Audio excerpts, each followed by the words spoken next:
Yeah, I think this has really been an amazing partnership through every phase. We had kind of no idea where it was all going to go when we started, as Satya said.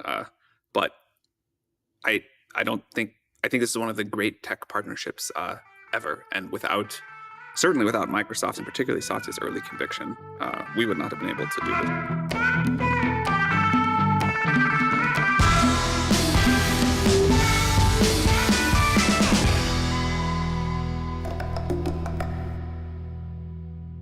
What a week. What a week. Great to see you both. Sam, how's the baby? Baby is great. That's the best thing ever, man. Every cliche is true, and it is the best thing ever. Hey, Satya, with all And your the time. smile on Sam's face whenever he talks about it's just his baby. It's just so different. And compute. I guess when he talks about compute and his baby. Well, Satya, have you given any dad tips with all this time you guys have spent together? I said just enjoy it. I mean, it's so awesome that we had our babies or our children so young, and I wish I could redo it. So in some sense, it's just the most precious time, and as they grow, it's just so wonderful. I'm so glad Sam is. I'm happy to be doing it older, but I do think sometimes, man, I wish I had the energy of when I was like 25. That part's harder. No doubt about it. What's the average age at OpenAI, Sam? Any idea? It's young. It's not crazy young. Not like most Silicon Valley startups. I don't know, maybe low 30s average. Are babies trending positively or negatively? Babies trending positively. Oh, that's good. That's good. Yeah. Well, you guys, such a big week. I was thinking about, I started at NVIDIA's GTC, just hit $5 trillion. Google, Meta, Microsoft. Satya, you had your earnings yesterday. And we heard consistently, not enough compute, not enough compute, not enough compute. We got rate cuts on Wednesday. The GDP's tracking near 4%. And then I was just saying to Sam, the president's cut these massive deals in Malaysia, South Korea, Japan, sounds like with China, deals that really incredibly provide the financial firepower to reindustrialize America. Yeah. $80 billion for new nuclear fission, all the things that you guys need to build more compute. But certainly what wasn't lost in all of this was you guys had a big announcement on Tuesday that clarified your partnership. Congrats on that. And I thought we'd just start there. I really want to just break down the deal in really simple, plain language to make sure I understand it and others. But, we'll just start with your investment, Satya. Microsoft started investing in 2019, has invested in the ballpark of $13-14 billion into OpenAI. And for that, you get 27% of the business, ownership in the business on a fully diluted basis. I think it was about a third, and you took some dilution over the course of last year with all the investment. So does that sound about right in terms of ownership? Yeah, it does. But I would say before even our stake in it, Brad, I think what's pretty unique about OpenAI is the fact that as part of OpenAI's process of restructuring, one of the largest nonprofit gets created. I mean, let's not forget that, in some sense, I say at Microsoft, we are very proud of the fact that we're associated with the two of the largest nonprofits, the Gates Foundation and now the OpenAI Foundation. So that's, I think, the big news. We obviously are thrilled. It's not what we thought. And as I said to somebody, it's not like when we first invested our $1 billion that, this is going to be the 100 bagger that I'm going to be talking about to VCs about. But here we are. But we are very thrilled to be an investor and an early backer. And it's really a testament to what Sam and team have done, quite frankly. I mean, they obviously had the vision early about what this technology could do, and they ran with it and just executed, in a masterful way. Yeah, I think this has really been an amazing partnership through every phase. We had kind of no idea where it was all going to go when we started, as Satya said. But I think this is one of the great tech partnerships ever. And certainly without Microsoft and particularly Satya's early conviction, we would not have been able to do this. I don't think there were a lot of other people that would have been willing to take that kind of a bet, given what the world looked like at the time. We didn't know exactly how the tech was going to go. Well, not exactly. We didn't know at all how the tech was going to go. We just had a lot of conviction in this one idea of pushing on deep learning and trusting that if we could do that, we'd figure out ways to make wonderful products and create a lot of value. And also, as Satya said, create what we believe will be the largest nonprofit ever. And I think it's going to do amazingly great things. I really like this structure because it lets the nonprofit grow in value while the PBC is able to get the capital that it needs to keep scaling. I don't think the nonprofit would be able to be this valuable if we didn't come up with the structure and if we didn't have partners around the table that were excited for it to work this way. But, I think it's been more than 6 years since we first started this partnership. And a pretty crazy amount of achievement for 6 years. And I think much more to come. I hope that Satya makes $1 trillion on the investment, not $100 billion, whatever it is. Well, as part of the restructuring, you guys talked about it. You have this nonprofit on top and a public benefit corp below. It's pretty insane. The nonprofit is already capitalized with $130 billion, $130 billion of OpenAI stock. It's one of the largest in the world out of the gates. It could end up being much, much larger. The California Attorney General said they're not going to object to it. You already have this $130 billion dedicated to making sure that AGI benefits all of humanity. You announced that you're going to direct the first $25 billion to health and AI security and resilience, Sam. First, let me just say, as somebody who participates in the ecosystem, kudos to you both. It's incredible, this contribution to the future of AI. But Sam, talk to us a bit about the importance of the choice around health and resilience. And then help us understand, how do we make sure that you get maximal benefit without it getting weighted down, as we've seen with so many nonprofits, with its own political biases? Yeah. First of all, the best way to create a bunch of value for the world is hopefully what we've already been doing, which is to make these amazing tools and just let people use them. And I think capitalism is great. I think companies are great. I think people are doing amazing work getting advanced AI into the hands of a lot of people and companies. They're doing incredible things. There are some areas where I think market forces don't quite work for what's in the best interest of people, and you do need to do things in a different way. There are also some new things with this technology that just haven't existed before, like the potential to use AI to do science at a rapid clip, like really truly automated discovery. And when we thought about the areas we wanted to first focus on, clearly, if we can cure a lot of disease and make the data and information for that broadly available, that'd be a wonderful thing to do for the world. And then on this point of AI resilience, I do think some things may get a little strange, and they won't all be addressed by companies doing their thing. So as the world has to navigate through this transition, if we can fund some work to help with that, and that could be, cyber defense, that could be AI safety research, that could be economic studies, all of these things, helping society get through this transition smoothly. We're very confident about how great it can be on the other side, but I'm sure there will be some choppiness along the way. Let's keep busting through the deal. So models and exclusivity. Sam, OpenAI can distribute its models, its leading models on Azure, but I don't think you can distribute them on any other leading the big clouds for 7 years until 2032. But that would end earlier if AGI is verified. We can come back to that. But you can distribute your open source models, Sora, agents, codecs, wearables, everything else on other platforms. So Sam, I assume this means no ChatGPT or GPT-6 on Amazon or Google.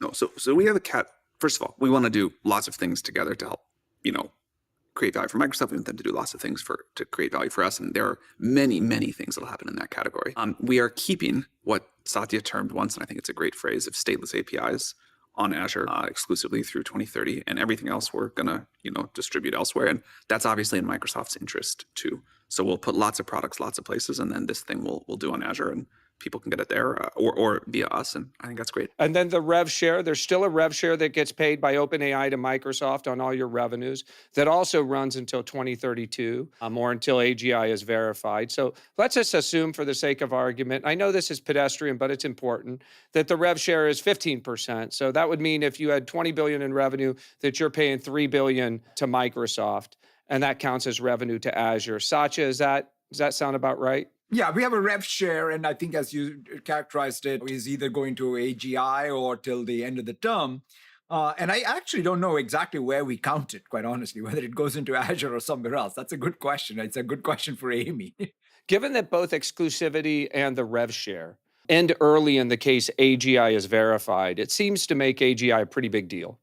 And as I understand it, if OpenAI claimed AGI, it sounds like it goes to an expert panel, and you guys basically select a jury who's got to make a relatively quick decision whether or not AGI has been reached. Satya, you said on yesterday's earnings call that nobody's even close to getting to AGI, and you don't expect it to happen anytime soon. You talked about this spiky and jagged intelligence. Sam, I've heard you perhaps sound a little bit more bullish on, when we might get to AGI. So I guess the question is to you both, do you worry that over the next 2 or 3 years, we're going to end up having to call in the jury to effectively make a call on whether or not we've hit AGI?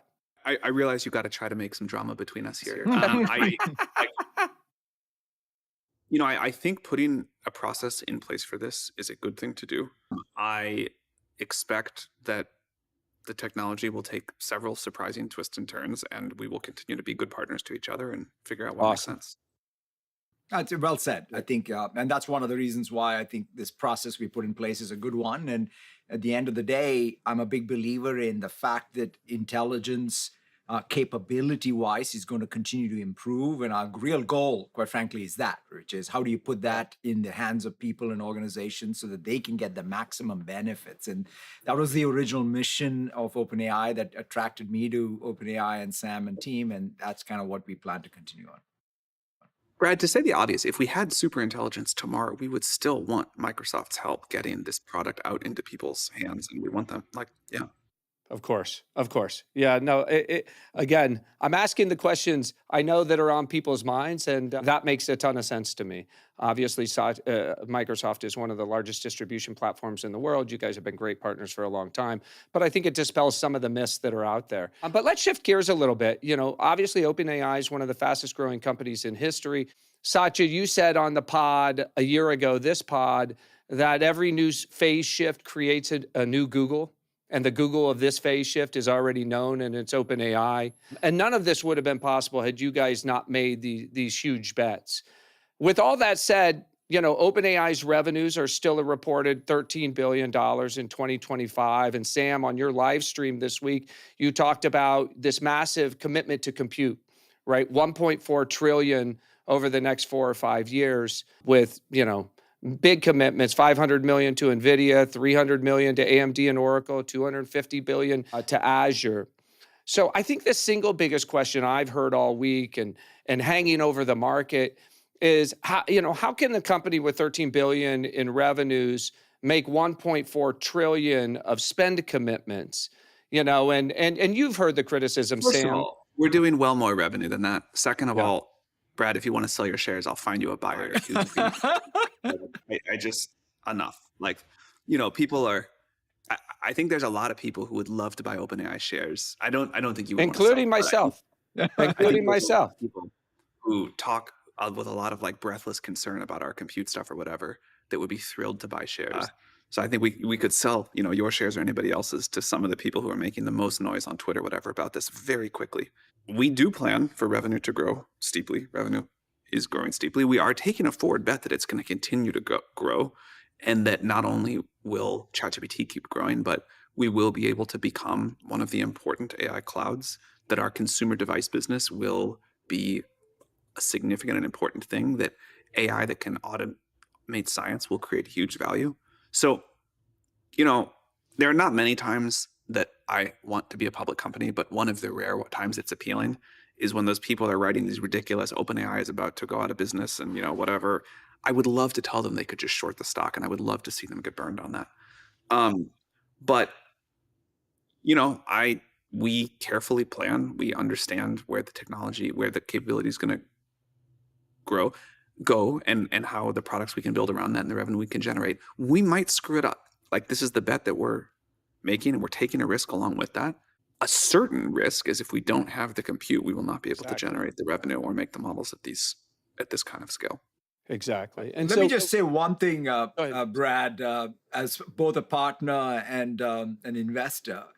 There is not been a single business plan that I've seen from OpenAI that they're put in and not beaten it.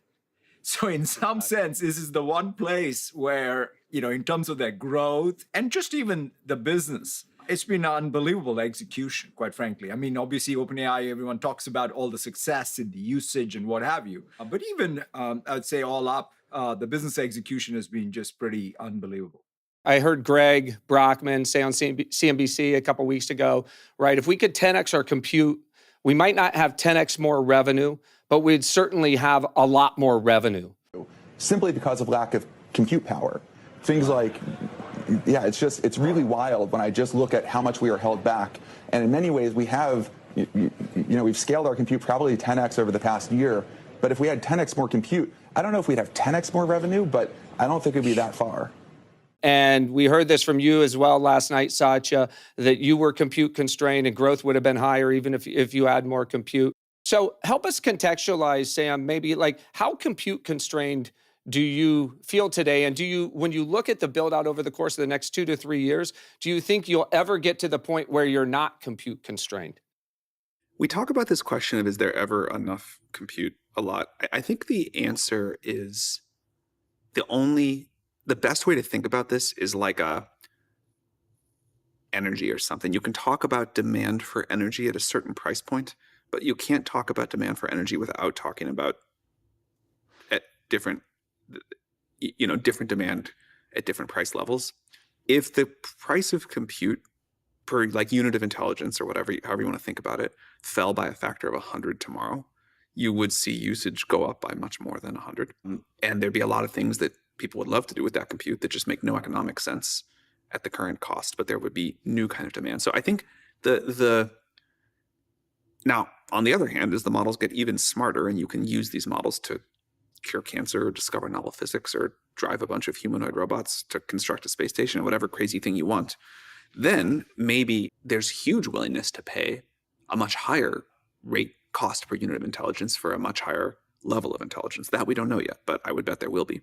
So I think when you talk about capacity, it's like a cost per unit and capability per unit, and you have to kind of, without those curves, it's sort of a made up number. It's not a super well specified problem. Yeah, I mean, I think the one thing that Sam, you've talked about, which I think is the right way is to think about, is that if intelligence is whatever log of compute, then you try and really make sure you keep getting efficient, and so that means the tokens per dollar per watt. And the economic value that the society gets out of it is what we should maximize and reduce the costs. And so that's where, if you sort of where like the Jevons paradox point is that, right, which is you keep reducing it, commoditizing in some sense intelligence so that it becomes the real driver of GDP growth all around. Unfortunately, it's something closer to log of intelligence equals log of compute, but we may figure out better scaling laws and we may figure out how to beat this yet. We heard from both Microsoft and Google yesterday. Both said their cloud businesses would have been growing faster if they have more GPUs. I asked Jensen on this pod if there was any chance over the course of the next 5 years we would have a compute glut. And he said it's virtually non-existent chance in the next 2 to 3 years. And I assume you guys would both agree with Jensen that while we can't see out 5, 6, 7 years, certainly over the course of the next 2 to 3 years, for the reasons we just discussed, that it's almost a non-existent chance that you have excess compute. Well, I mean, I think the cycles of demand and supply in this particular case, you can't really predict, right? I mean, even the point is, what's the secular trend? The secular trend is what Sam said, which is at the end of the day, because quite frankly, the biggest issue we are now having is not a compute glut, but it's a power. And it's sort of the ability to get the builds done fast enough close to power. So if you can't do that, you may actually have a bunch of chips sitting in inventory that I can't plug in. In fact, that is my problem today, right? It's not a supply issue of chips. It's actually the fact that I don't have warm shells to plug into. And so how some supply chain constraints emerge, tough to predict because the demand is just going, is tough to predict, right? I mean, I wouldn't, it's not like Sam and I would want to be sitting here saying, oh my God, we're less short on compute. It's because we just were not that good at being able to project out what the demand would really look like. So I think that's, and by the way, the worldwide side, right? It's one thing to sort of talk about one segment in one country, but it's about, really getting it out to everywhere in the world. And so there will be constraints, and how we work through them is going to be the most important thing. It won't be a linear path for sure. There will come a glut for sure. And whether that's like in 2 to 3 years or 5 to 6, Satya and I can't tell you, but it's going to happen at some point, probably several points along the way. There's something deep about human psychology here. And bubbles, and also, as Satya said, like it's such a complex supply chain, weird stuff gets built. The technological landscape shifts in big ways. So, if a very cheap form of energy comes online soon at mass scale, and a lot of people are going to be extremely burned with existing contracts they've signed, if we can continue this unbelievable reduction in cost per unit of intelligence, let's say it's been averaging like 40x for a given level per year, that's like a very scary exponent from an infrastructure build-out standpoint. Now, again, we're taking the bet that there'll be a lot more demand as that gets cheaper, but I have some fear that it's just like, man, we keep going with these breakthroughs and everybody can run like a personal AGI on their laptop, and we just did an insane thing here. Some people are going to get really burned, like has happened in every other tech infrastructure cycle at some points along the way. I think that's really well said. And you have to hold those two simultaneous truths. We had that happen in 2000, 2001, and yet the internet became much bigger and produced much greater outcomes for society than anybody estimated in that period of time. Yeah, but I think that the one thing that Sam said is not talked about enough, which is for example, the optimizations that OpenAI has done on the inference stack for a given GPU. I mean, it's kind of like we talk about the Moore's law improvement on one end, but the software improvements are much more exponential than that. Someday we will make an incredible consumer device that can run a GPT-5 or GPT-6 capable model completely locally at a low power draw. And this is like so hard to wrap my head around. That will be incredible. And, that's the type of thing I think that scares some of the people who are building, obviously, these large centralized compute stacks. And Satya, you've talked a lot about the distribution, both to the edge as well as having inference capability distributed around the world. Yeah, I mean, the way, at least I've thought about it, is more about really building a fungible fleet. I mean, when I look at sort of in the cloud infrastructure business, one of the key things you have to do is have two things. One is an efficient, like in this context, a very efficient token factory, and then high utilization. That's it. There are two simple things that you need to achieve. And in order to have high utilization, you have to have multiple workloads that can be scheduled, even on the training. I mean, if you look at the AI pipelines, there's pre-training, there's mid-training, there's post-training, there's RL. You want to be able to do all of those things. So thinking about fungibility of the fleet is everything for a cloud provider. Okay, so Sam, you referenced, and Reuters was reporting yesterday that OpenAI may be planning to go public late 26 or in 27. No, we don't have anything that specific. I'm a realist. I assume it will happen someday, but that was, I don't know why people write these reports. We don't have like a date in mind. Great to know. Like, a decision to do this or anything like that. I just assume it's where things will eventually go. But it does seem to me, if you guys were, are doing in excess of $100 billion of revenue in 28 or 29, that you at least would be in position. What? How about 27? Yeah, 27, even better.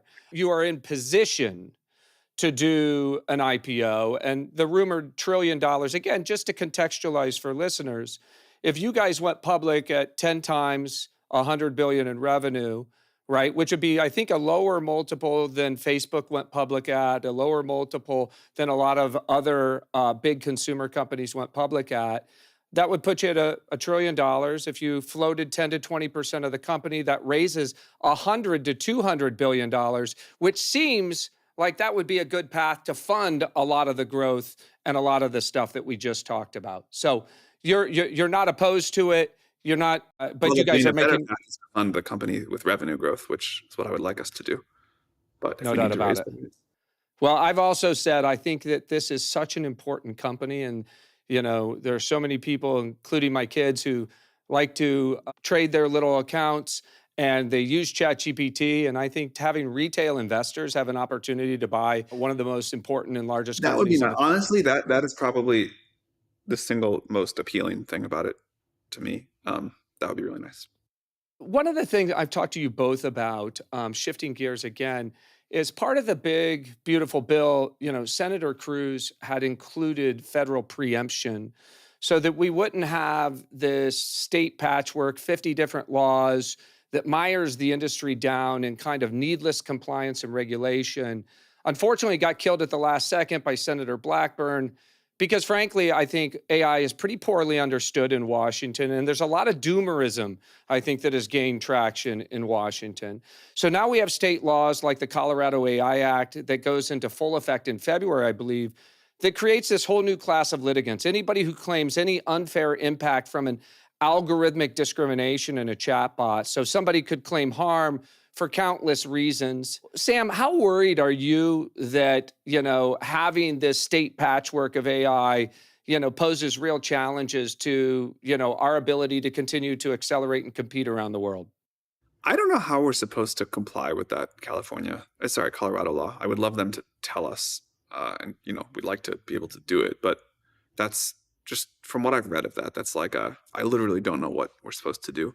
I'm very worried about a 50-state patchwork. I think it's a big mistake. I think there's a reason we don't usually do that for these sorts of things. I think it'd be bad. Yeah, I mean, I think the fundamental problem of this patchwork approach is, quite frankly, I mean, between OpenAI and Microsoft, we'll figure out a way to navigate this, right? I mean, we can figure this out. The problem is anyone starting a startup and trying to it just goes to the exact opposite of, I think, what the intent here is, which obviously safety is very important, making sure that the fundamental, concerns people have are addressed. But there's a way to do that at the federal level. So I think if we don't do this, again, EU will do it, and then that'll cause its own issues. So I think if US leads, it's better as one regulatory framework. For sure. And to be clear, it's not that one is advocating for no regulation. It's simply saying, let's have, agreed upon regulation at the federal level, as opposed to 50 competing state laws, which certainly firebombs the AI startup industry. And I think it makes it super challenging, even for companies like yours who can afford to defend all these cases. Yeah, and I would just say, quite frankly, my hope is that this time around, even across EU and the United States, that'll be the dream, right? Quite frankly, for any European startup. I don't think that's going to happen, Satya. What is that? That would be great. I wouldn't hold your breath for that one. That would be great. No, but I really think that if you think about it, right, if anyone in Europe is thinking about their, how can they participate in this AI economy with their companies, this should be the main concern there as well. So therefore, I hope there is some enlightened approach to it, but I agree with you that, today I wouldn't bet on that. I do think that with Sachs as the AI czar, you at least have a president that I think might fight for that in terms of coordination of AI policy, using trade as a lever to make sure that, we don't end up with overly restricted European policy. But we shall see. I think first things first, federal preemption in the United States is pretty critical. We've been down in the weeds a little bit here, Sam. So I want to telescope out a little bit. I've heard people on your team talk about all the great things coming up. And as you start thinking about much more unlimited compute, ChatGPT 6 and beyond, robotics, physical devices, scientific research, as you look forward to 2026, what do you think surprises us the most? What are you most excited about in terms of what's on the drawing board? You just hit on a lot of the key points there. I think Codex has been a very cool thing to watch this year. And as these go from multi-hour tasks to multi-day tasks, which I expect to happen next year, what people be able to do to create software at an unprecedented rate and really in fundamentally new ways. I'm very excited for that. I think we'll see that in other industries too. I have a bias towards coding. I understand that one better, but I think we'll see that really start to transform what people are capable of. I hope for very small scientific discoveries in 2026, but if we can get those very small ones, we'll get bigger ones in future years. That's a really crazy thing to say, is that AI is going to make a novel scientific discovery in 2026, even a very small one. This is a wildly important thing to be talking about. So I'm excited for that. Certainly robotics and computer and new kind of computers in future years, that'll be very important. But yeah, my personal bias is, if we can really get AI to do science here, that is super intelligence in some sense. If this is expanding the total sum of human knowledge, that is a crazy big deal. Yeah, I think one of the things, to use your Codex example, I think the combination of the model capability, if you think about the magical moment that happened with ChatGPT, was the UI that met intelligence that just took off, right? It's just, unbelievable right form factor. And some of it was also the instruction following piece of model capability was ready for chat. I think that that's what the Codex and these coding agents are about to help us, which is what's that, coding agent goes off for a long period of time, comes back, and then I'm then dropped into what I should steer. Like one of the metaphors I think we're all sort of working towards is I do this macro delegation and micro steering. What is that UI meets this new intelligence capability? And you can see the beginnings of that with Codex, right? The way at least I use it inside a GitHub Copilot is it's just a different way than the chat interface. And I think that I think would be a new way for the human-computer interface, quite frankly. It's probably bigger than, that might be the departure. That's one reason I'm very excited that we're doing new form factors of computing devices, because computers were not built for that kind of workflow very well. Certainly, a UI like ChatGPT is wrong for it. But this idea that you can have a device that is sort of always with you, but able to go off and do things and get micro steer from you when it needs and have like really good contextual awareness of your whole life and flow, I think that'll be cool. And what neither of you have talked about is the consumer use case. I think a lot about, again, we go onto this device and we have to hunt and peck through 100 different applications and fill out little web forms, things that really haven't changed in 20 years. But to just have, a personal assistant that we take for granted, perhaps that we actually have a personal assistant, but to give a personal assistant for virtually free to billions of people around the world to improve their lives, whether it's, ordering diapers for their kid or whether it's, booking their hotel or making changes in their calendar. I think sometimes it's the pedestrian that's the most impactful. And as we move from answers to memory and actions, and then the ability to interface with that through an earbud or some other device that doesn't require me to constantly be staring at this rectangular piece of glass, I think it's pretty extraordinary. I think that's what Sam was teasing. Yeah. I hope we get it right. I got to drop off, unfortunately.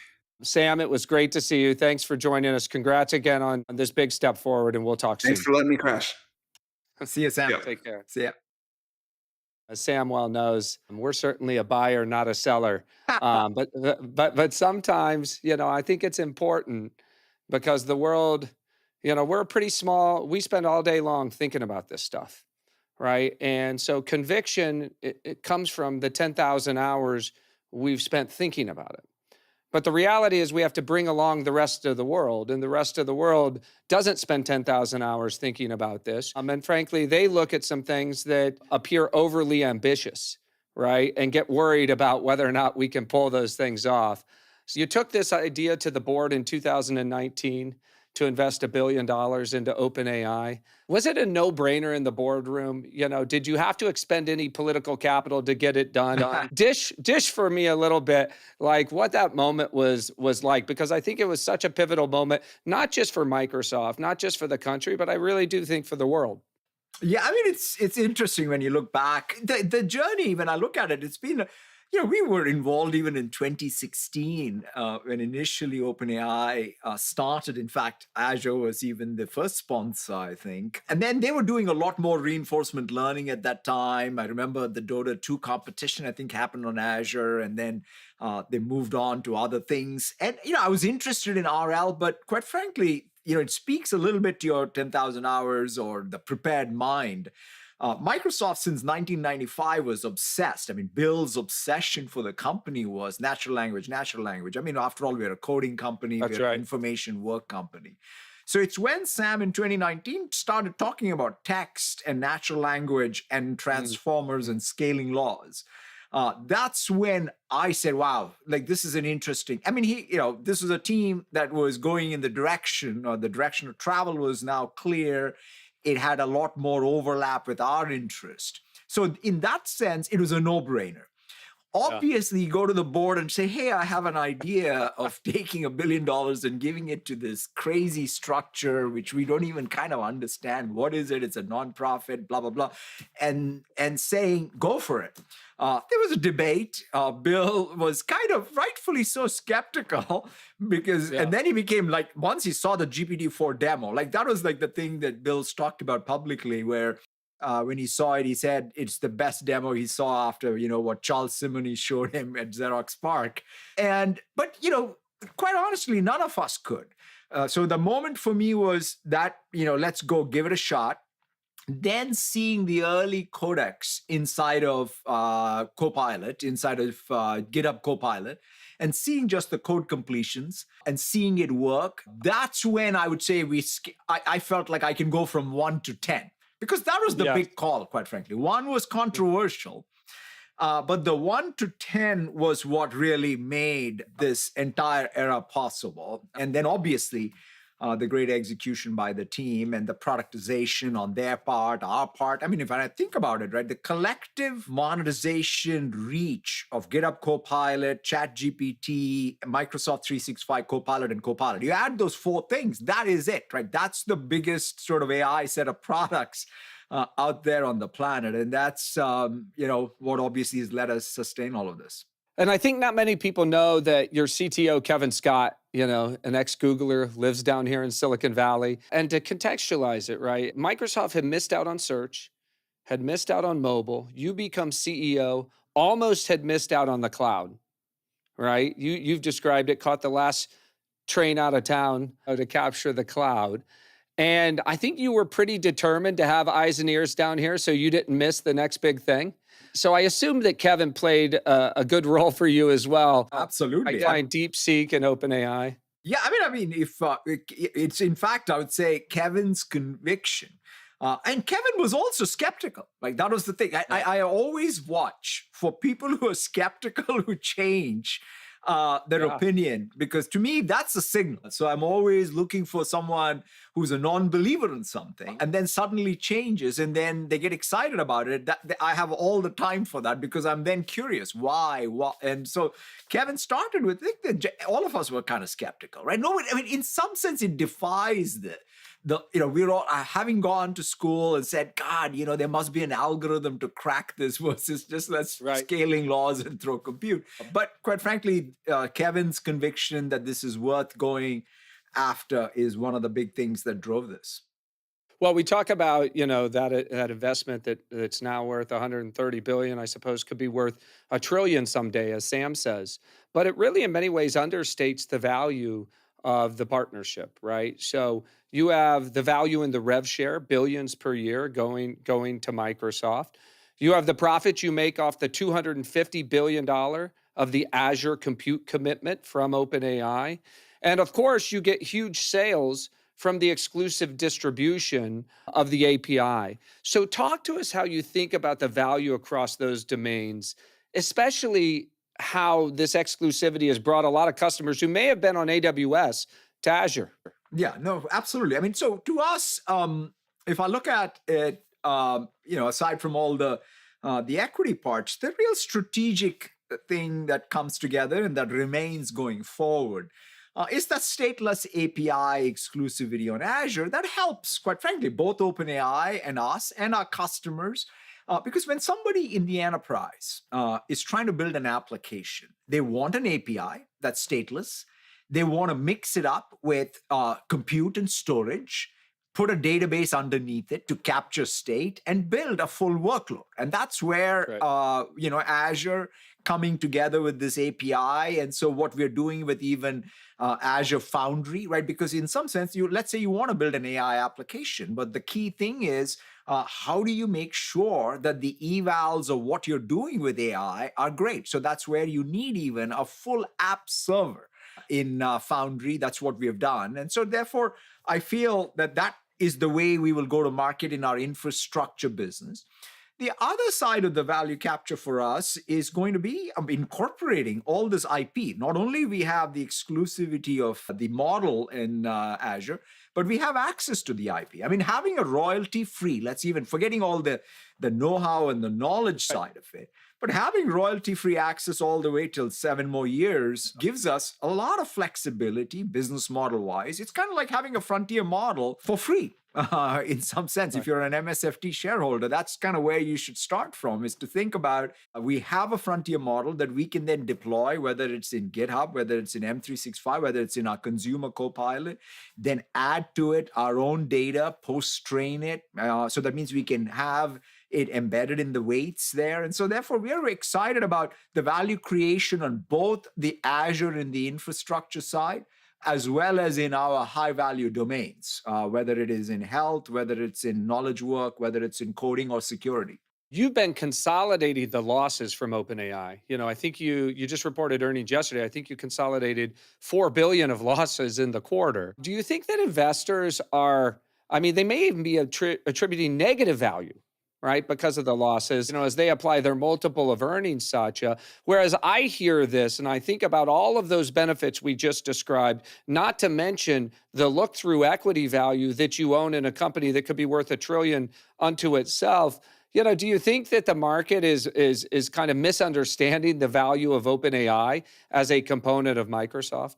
Yeah, that's a good one. So I think the approach that Amy is going to take is full transparency, because at some level, I'm no accounting expert. So therefore, the best thing to do is to give all of the transparency. I think this time around as well, I think that's why the non-GAAP gap, so that at least people can see the EPS numbers. Because the common sense way I look at it, Brad, is simple. If you've invested, let's call it $13.5 billion, you can, of course, lose $13.5 billion. Right. But you can't lose more than $13.5 billion. At least the last time I checked, that's what you have at risk. You could also say, hey, the $135 billion that is, today our equity stake, is sort of illiquid, what have you. We don't plan to sell it. So therefore, it's got risk associated with it. But the real story I think you are pulling is all the other things that are happening. What's happening with Azure growth, right? Would Azure be growing if we had not sort of had the OpenAI partnership? To your point, the number of customers who came from other clouds for the first time, right? This is the thing that really we benefited from. What's happening with Microsoft 365? In fact, one of the things about Microsoft 365 was, what was the next big thing after E5? Guess what? We found it in Copilot. It's bigger than any suite. Like, we talk about penetration and usage and the pace. It's bigger than anything we have done in our information work, which we've been at it for decades. And so we feel very, very good about the opportunity to create value for our shareholders. And then at the same time, be fully transparent so that people can look through what are the losses. I mean, who knows what the accounting rules are, but we will do whatever is needed, and people will then be able to see what's happening. But a year ago, Satya, there were a bunch of headlines that Microsoft was pulling back on AI infrastructure, right? Fair or unfair, they were out there. And perhaps you guys were a little more conservative, a little more skeptical of what was going on. Amy said on the call last night, though, that you've been short power and infrastructure for many quarters, and she thought that you would catch up, but you haven't caught up because demand keeps increasing. So I guess the question is, were you too conservative, knowing what you know now, and what's the roadmap from here? Yeah, it's a great question, because, see, the thing that we realized, and I'm glad we did, is that the concept of building a fleet that truly was fungible for all the parts of the life cycle of AI, fungible across geographies, and fungible across generations, right? So because one of the key things is when you have, let's take even what Jensen and team are doing, right? I mean, they're at a pace. In fact, one of the things I like is the speed of light, right? We now have GB300s that we're bringing up. So you don't want to have ordered a bunch of GB200s that are getting plugged in only to find the GB300s are in full production. So you kind of have to make sure you're continuously modernizing, you're spreading the fleet all over, you are really truly fungible by workload, and you're adding to that the software optimizations we talked about. So to me, that is the decision we made. And we said, look, sometimes you may have to say no to some of the demand, including some of the OpenAI demand, right? Because sometimes, Sam may say, hey, build me a dedicated, big, multi-gigawatt data center in one location for training. makes sense from an OpenAI perspective, doesn't make sense from a long-term infrastructure build out for Azure. And that's where I thought we did the right thing to give them flexibility to go procure that from others, while maintaining, again, a significant book of business from OpenAI, but more importantly, giving ourselves the flexibility with other customers, our own 1P. Remember, like one of the things that we don't want to do is be short on, we talk about Azure. In fact, sometimes our investors are overly fixated on the Azure number. But remember, for me, the high margin business for me is Copilot. It is security Copilot. It's GitHub Copilot. It's the healthcare Copilot. So we want to make sure we have a balanced way to approach the returns that the investors have. And so that's kind of one of the other misunderstood perhaps in our investor base in particular, which I find pretty strange and funny, because I think they want to hold Microsoft because of the portfolio we have. But man, are they fixated on the growth number of one little thing called Azure? On that point, Azure grew 39% in the quarter on a staggering $93 billion run rate. And, I think that compares to GCP that grew at 32% and AWS closer to 20%. But could Azure, because you did give compute to 1P and because you did give compute to research, it sounds like Azure could have grown 41, 42% had you had more compute to offer. Absolutely. Absolutely. There's no question. There's no question. So that's why I think the internal thing is to balance out what we think, again, is in the long-term interests of our shareholders and also to serve our customers well. And also not to kind of, one of the other things was, people talk about concentration risk, right? We obviously want a lot of OpenAI, but we also want other customers. So we're shaping the demand here. We are in a supply, we're not demand constrained, we're supply constrained. So we are shaping the demand such that it matches the supply in the optimal way with a long-term view. To that point, Satya, you talked about $400 billion, it's an incredible number, of remaining performance obligations last night. You said that, that's your booked business today. It'll surely go up tomorrow as sales continue to come in. And you said you're going to, your need to build out capacity just to serve that backlog is very high.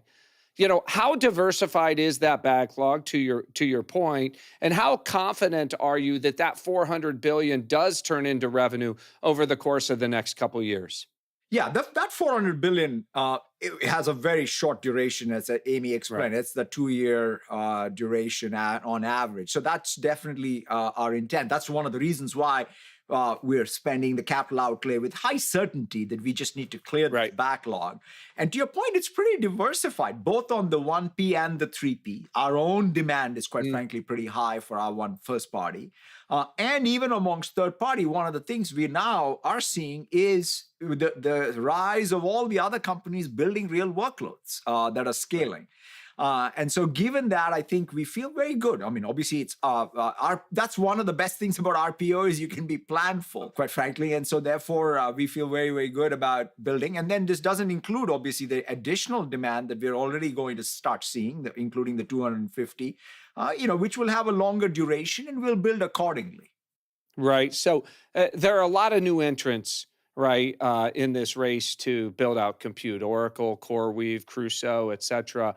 And normally we think that will compete away margins, but you've somehow managed to build all this out while maintaining healthy operating margins at Azure. So I guess the question is for Microsoft, how do you compete in this world that is where people are levering up, taking lower margins, while balancing that profit and risk? And do you see any of those competitors doing deals that cause you to scratch your head and say, oh, we're just setting ourselves up for another boom and bust cycle? I mean, I'd say at some level, the good news for us has been competing even as a hyperscaler every day. There's a lot of competition, right, between us and Amazon and Google on all of these, right? I mean, it's sort of one of those interesting things, which is everything is a commodity, right? Compute, storage. I remember everybody saying, wow, how can there be ever margin? Except at scale, nothing is a commodity. And so therefore, yes, so we have to have a cost structure, our supply chain efficiency, our software efficiencies, all have to kind of continue to compound in order to make sure that there's margins, but scale. And to your point, one of the things that I really love about the OpenAI partnership is it's gotten us to scale, right? This is a scale game. When you have the biggest workload there is running on your cloud, that means not only are we going to learn faster on what it means to operate with scale, that means your cost structure is going to come down faster than anything else. And guess what? That'll make us price competitive. And so I feel pretty confident about our ability to, have margins, and that this is where the portfolio helps. I've always said, I've been forced into giving the Azure numbers, right? Because at some level, I've never thought of allocating. My capital allocation is for the cloud, from whether it is Xbox cloud gaming or Microsoft 365 or for Azure. It's one capital outlay. And then everything is a meter, as far as I'm concerned, from an MSFT perspective. It's a question of, hey, the blended average of that should match the operating margins we need as a company. Because after all, otherwise, why we're not a conglomerate. We're one company with one platform logic. It's not running 5-6 different businesses. We're in these 5-6 different businesses only to compound the returns on the cloud and AI investment. Yeah, I love that line. Nothing is a commodity at scale. There's been a lot of ink and time spent, even on this podcast with my partner, Bill Gurley, talking about circular revenues, including Microsoft's Azure credits, right, to OpenAI that were booked as revenue. Do you see anything going on like the AMD deal, where they traded 10% of their equity and, for a deal, or the NVIDIA deal? Again, I don't want to be overly fixated on concern, but I do want to address head on what is being talked about every day on CNBC and Bloomberg.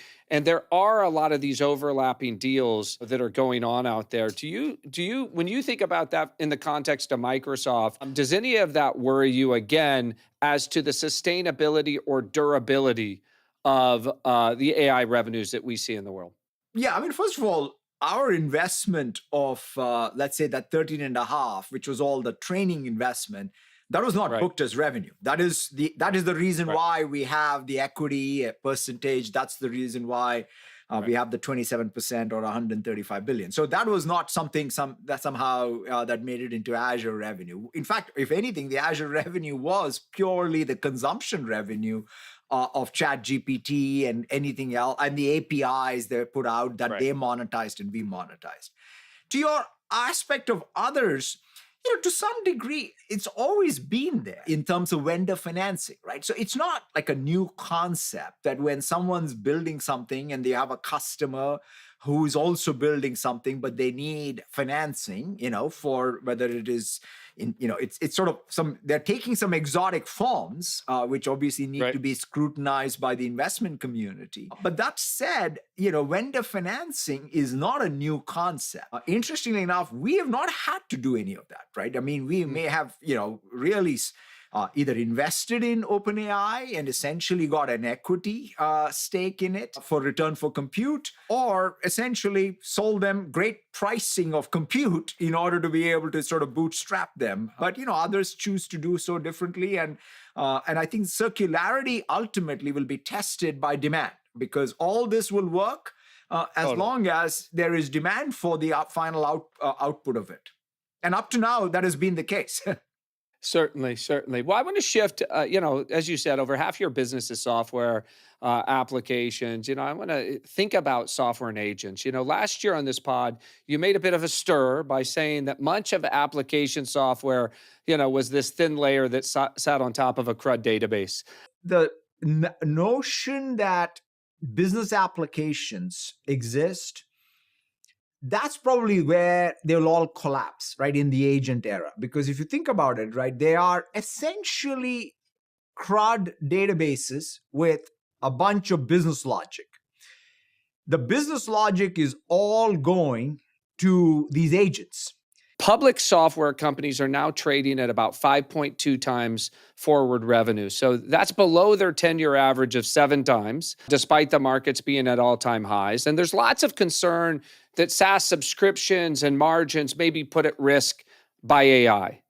So how today is AI affecting the growth rates of your software products, of those core products, and specifically as you think about database, Fabric, security, Office 360? And then second question, I guess, is what are you doing to make sure that software is not disrupted, but is instead superpowered by AI? Yeah, I think that's right. So the last time we talked about this, my point really there was the architecture of SaaS applications is changing because this agent tier is replacing the old business logic tier. And so because if you think about it, the way we built SaaS applications in the past was you had the data, the logic tier, and the UI all tightly coupled. And AI, quite frankly, doesn't respect that coupling because it requires you to be able to decouple. And yet, the context engineering is going to be very important. I mean, take something like Office 365. One of the things I love about our Microsoft 365 offering is it's low ARPU, high usage. Right? I mean, if you think about it, right? Outlook or Teams or SharePoint, you pick Word or Excel, like people are using it all the time, creating lots and lots of data, which is going into the graph. And our ARPU is low. So that's sort of what gives me real confidence that this AI tier, I can meet it by exposing all my data. In fact, one of the fascinating things that's happened, Brad, with both GitHub and Microsoft 365 is thanks to AI, we are seeing all-time highs in terms of data that's going into the graph or the repo. I mean, think about it. The more code that gets generated, whether it is Codex or Claude or wherever, where is it going? GitHub. More PowerPoints that get created, Excel models that get created, all these artifacts, and chat conversations. Chat conversations are new docs. They're all going into the graph. And all that is needed, again, for grounding. So that's what, you turn it into a forward index, into an embedding. And basically, that semantics is what you really go ground any agent request. And so I think the next generation of SaaS applications will have to sort of, if you are high ARPU, low usage, then you have a little bit of a problem. But if we are the exact opposite. We are low ARPU, high usage. And I think that anyone who can structure that and then use this AI as, in fact, an accelerant, because, I mean, like, if you look at the M365 Copilot price, I mean, it's higher than any other thing that we sell. And yet it's getting deployed faster and with more usage. And so I feel very good. Or coding, right? Who would have thought? In fact, take GitHub, right? What GitHub did in the first, 15 years of its existence or 10 years of its existence, it was basically done in the last year. Just because coding is no longer a tool, it's more a substitute for wages somewhere. And so it's a very different type of business model even. Kind of thinking about the stack and where value gets distributed. So until very recently, right, clouds largely ran pre-compiled software. You didn't need a lot of GPUs, and most of the value accrued to the software layer, to the database, to the applications like CRM and Excel. But it does seem in the future that these interfaces will only be valuable, right, if they're intelligent, right? If they're pre-compiled, they're kind of dumb. The software's got to be able to think and to act and to advise. And that requires, the production of these tokens, dealing with the ever-changing context. And so in that world, it does seem like much more of the value will accrue to the AI factory, if you will, to, Jensen producing, helping to produce these tokens at the lowest cost, and to the models. And maybe that the agents or the software will accrue a little bit less of the value in the future than they've accrued in the past. Well, Steelman, for me, why that's wrong. Yeah, so I think there are two things that are necessary to try and to drive the value of AI. One is what you described first, which is the token factory. And even if you unpack the token factory, it's the hardware silicon system, but then it is about running it most efficiently with the system software, with all the fungibility, max utilization. That's where the hyperscaler's role is, right? What is a hyperscaler? Like everybody says, if you sort of said, hey, I want to run a hyperscaler, Yeah, you could say, oh, it's simple. I'll buy a bunch of servers and wire them up and run it. It's not that, right? I mean, if it was that simple, then there would have been more than 3 hyperscalers by now. So the hyperscaler is the know-how of running that Max Util and the token factories. And it's not, and by the way, it's going to be heterogeneous. Obviously, Jensen's super competitive. Lisa is going to come. Hawk's going to produce things from Broadcom. We will all do our own. So there's going to be a combination. So you want to run ultimately a heterogeneous fleet that is maximized for token throughput and efficiency and so on. So that's kind of one job. The next thing is what I call the agent factory. Remember that a SaaS application in the modern world is driving a business outcome. It knows how to most efficiently use the tokens to create some business value.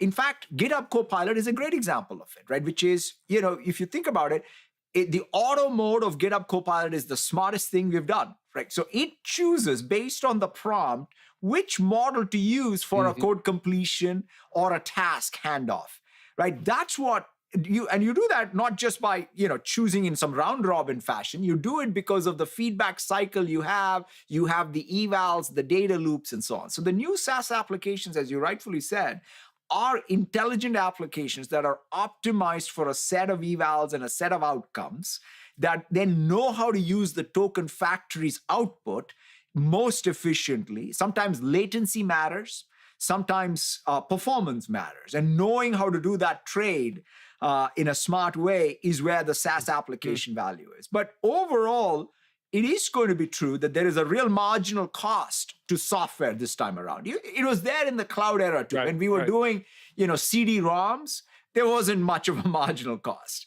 With the cloud, there was. And this time around, it's a lot more. And so therefore, the business models have to adjust. And you have to do these optimizations for the agent factory and the token factory separately. You have a big search business that most people don't know about, but it turns out that that's probably one of the most profitable businesses in the history of the world because people are running lots of searches, billions of searches, and the cost of completing a search, if you're Microsoft, is many fractions of a penny. Right? Doesn't cost very much to complete a search. But the comparable query or prompt stack today, when you use a chatbot, looks different, right? So I guess the question is, assume similar levels of revenue in the future for those two businesses, right? Do you ever get to a point where kind of that chat interaction has unit economics that are as profitable as search? I think that's a great point because, see, search was pretty magical in terms of its ad unit and its cost economics, because there was the index, which was a fixed cost that you could then amortize in a much more efficient way. Whereas this one, each chat, to your point, you have to burn a lot more GPU cycles, both with the intent and the retrieval. So the economics are different. So I think you do. That's why I think a lot of the early sort of economics of chat have been the freemium model and subscription even on the consumer side.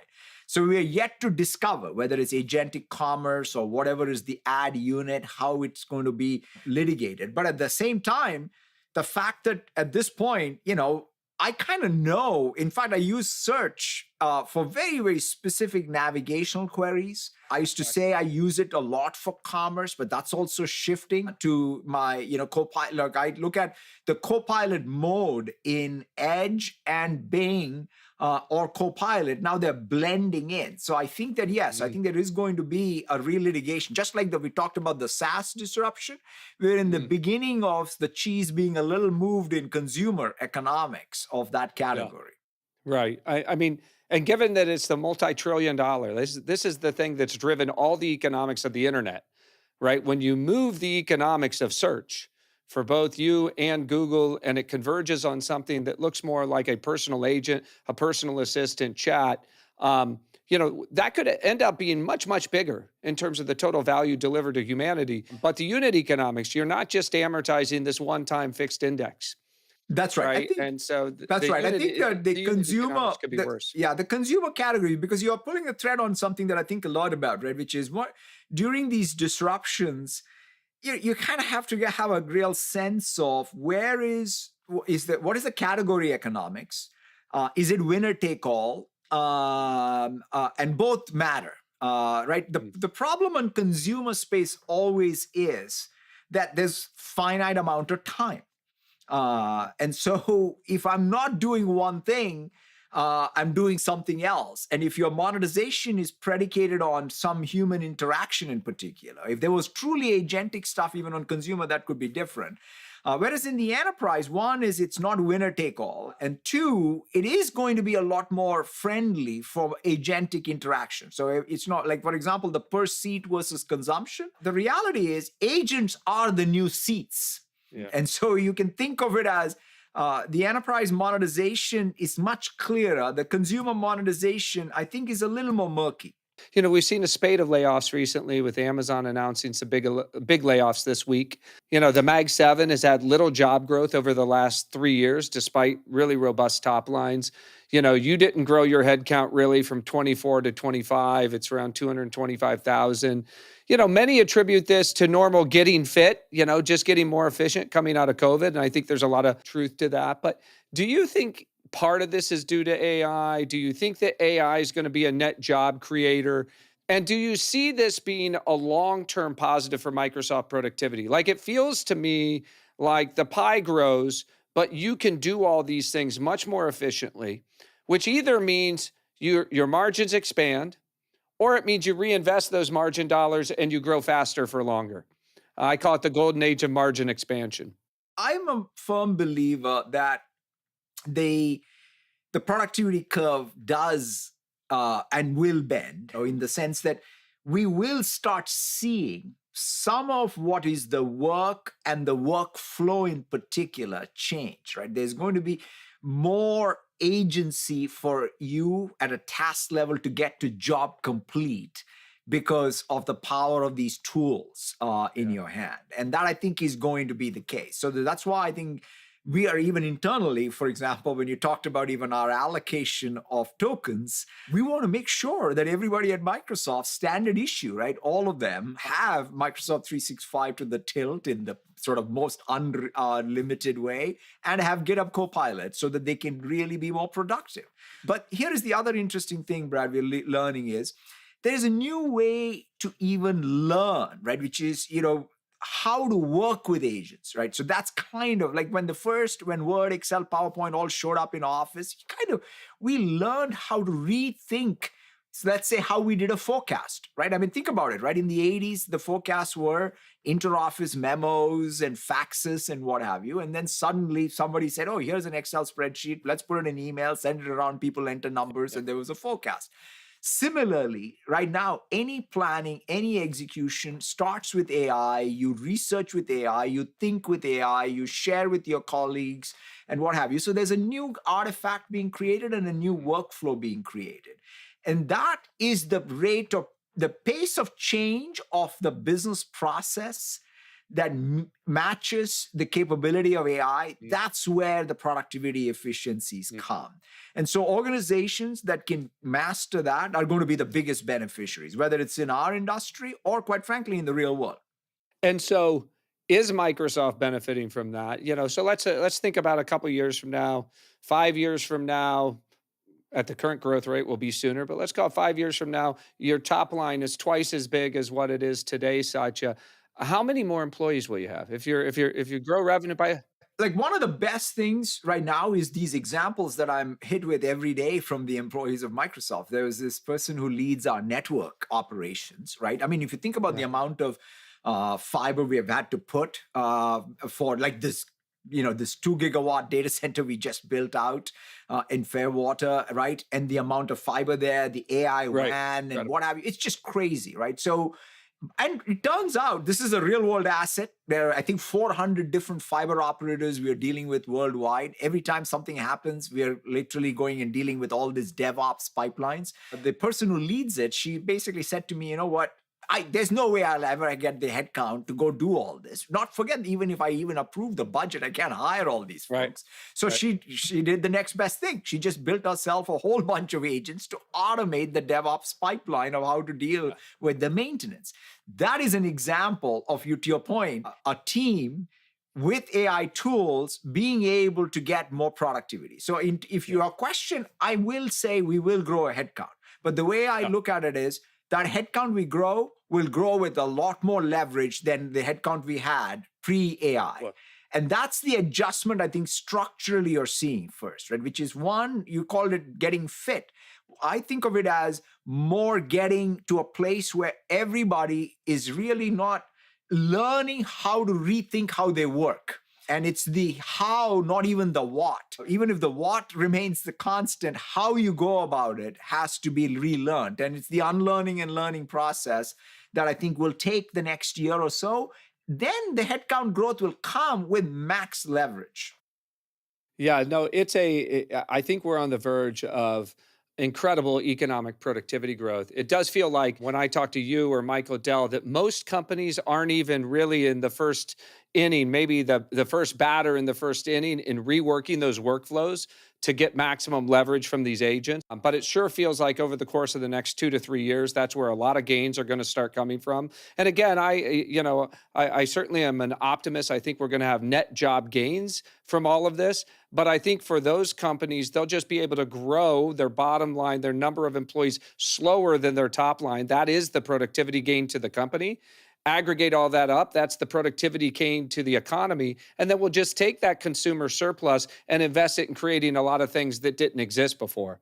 100%. 100%. Even in software development, right? One of the things I look at it is no one would say we're going to have a challenge in having, more software engineers contribute to our sort of society, because the reality is you look at the IT backlog in any organization. And so the question is, all these software agents are hopefully going to help us go and take a whack at all of the IT backlog we have and think of that dream of evergreen software that's going to be true. And then think about the demand for software. So I think that, to your point, it's the levels of abstraction at which knowledge work happens will change. We will adjust to that, the work and the workflow.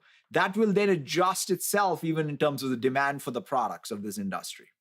I'm going to end on this, which is really around the reindustrialization of America. I've said if you add up the $4 trillion of CapEx that you and so many of the big, large U.S. tech companies are investing over the course of the next 4 or 5 years, it's about 10 times the size of the Manhattan Project on an inflation-adjusted or GDP-adjusted basis. So it's a massive undertaking for America. The president has made it a real priority of his administration to recut the trade deals, and it looks like we now have trillions of dollars. South Koreans committed $350 billion of investments just today into the United States. And when you think about what you see going on in power in the United States, both production, the grid, et cetera, what you see going on in terms of this reindustrialization, how do you think this is all going? And maybe just reflect on where we're landing the plane here and your level of optimism for the few years ahead. Yeah, no, I feel very, very optimistic because in some sense, Brad Smith was telling me about sort of the economy around our Wisconsin data center. It's fascinating. Most people think, data center, that is sort of like, it's going to be one big warehouse and there's, fully automated. A lot of it is true. But first of all, what went into the construction of that data center and the local supply chain of the data center. That is, in some sense, the reindustrialization of the United States as well. Yes. Even before you get to what is happening in Arizona with the TSMC plants, or what was happening with Micron and their investments in memory, or Intel and their fabs and what have you, right? There's a lot of stuff that we will want to start building.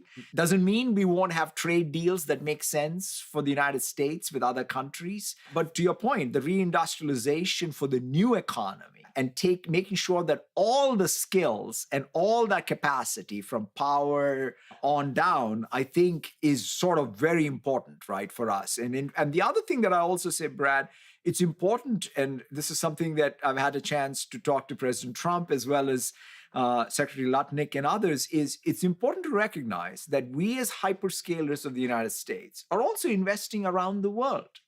So in other words, the United States is the biggest investor of compute factories or token factories around the world. But not only are we attracting foreign capital to invest in our country so that we can reindustrialize, we are helping, whether it's in Europe or in Asia or elsewhere, in Latin America and in Africa, with our capital investments, bringing the best American tech to the world that they can then innovate on and trust. And so both of those, I think, are really bode well for the United States long term.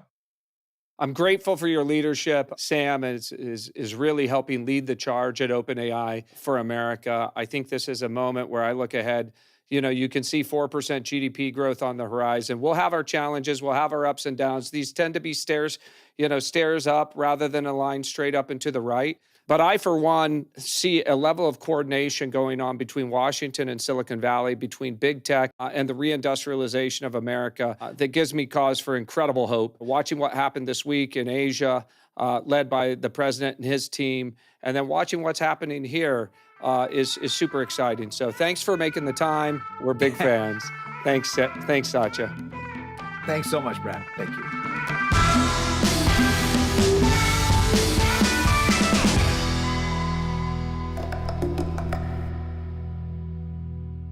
As a reminder to everybody, just our opinions, not investment advice.